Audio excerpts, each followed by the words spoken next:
Named after Evergreen's Suffolk-based research station, Levington compost has been the professional gardener's go-to for over 50 years. It was introduced to consumers in 1967 and has continued to be the choice of gardeners who enjoy getting stuck in and getting their hands dirty. The portfolio includes the Levington John Innes range, which, as the name suggests, carries the John Innes Manufacturers Association seal of approval. Dating all the way back to the 1930s, John Innes composts are particularly useful for long-term planting, thanks to their super stable compost structure, whereas soil has a tendency to collapse over time. Their loam content provides a high level of buffering, which helps to avoid fluctuations in water and nutrient supply and makes them easy to manage. What really sets John Innes compost apart from the others is its recipe, which is made up from a combination of peat, loam and sand or grit in very specific proportions. Look for the John Innes Manufacturers Association seal of approval to be sure that the correct combination has been used. It's what gives each John Innes product its unique structure.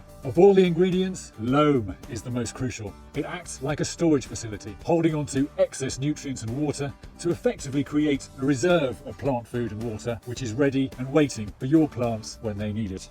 Each John Innes mix includes different fertilizer levels based on the needs of a plant at its different life stages. In the same way that we grow from a baby to a toddler, to a teenager and then to an adult, plants grow from seeds to seedlings, young plants and mature plants. Let's check out the different John Innes mixes in more detail.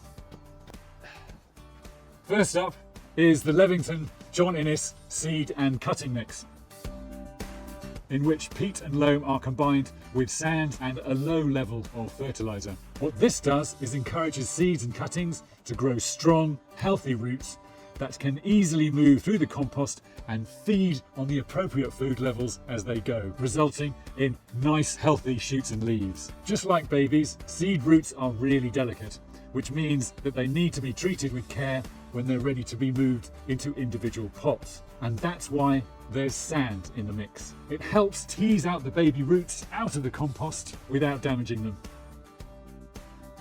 Moving on to the Levington John Innes number 1.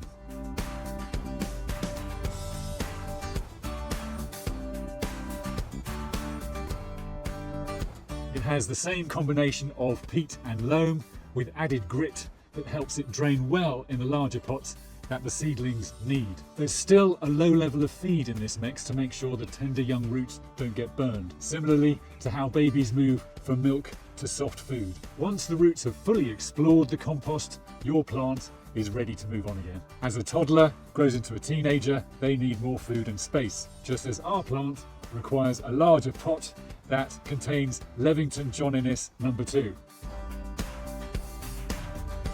This mix contains a higher level of fertilizer, as well as the balance of nitrogen, phosphorus, potassium and trace elements that make up the 11 essential nutrients for healthy plant growth, which are in all of these products. Choose a new pot that's a size or 2 larger than the current one and put a layer of compost in the bottom. Make sure that your plant is well watered before you move it.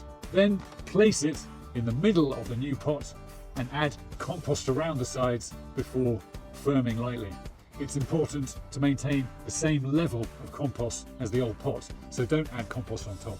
You may want to leave some plants in John Innes number 2, but you will need to start feeding them after 6 to 8 weeks, as they'll have used up all the food reserves. If your plant is one that'll continue to grow bigger, it'll be time to move again after 6 to 8 weeks, either into a larger pot on its own, or maybe into a container or border with other plants. As your plant becomes an adult and needs even more space, you'll need to bring in Levington John Innes number 3. Its grit and loam helps to maintain structure for longer, avoiding the tendency to collapse over time.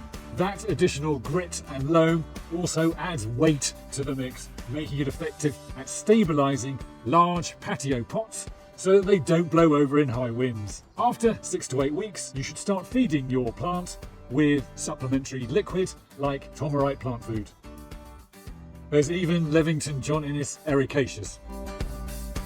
For special plants which are acid loving or lime hating, such as azalea, camellia and rhododendrons. It has a moderate level of plant food and a lower pH level, with less lime in it than what's in the John Innes 1, 2 and 3. John Innes ericaceous can be used when you take cuttings of plants in any size pot or container. It's really handy when your native soil isn't suitable. You can find a John Innes product for all of your plants, whatever stage they're at, and be proud of every single one.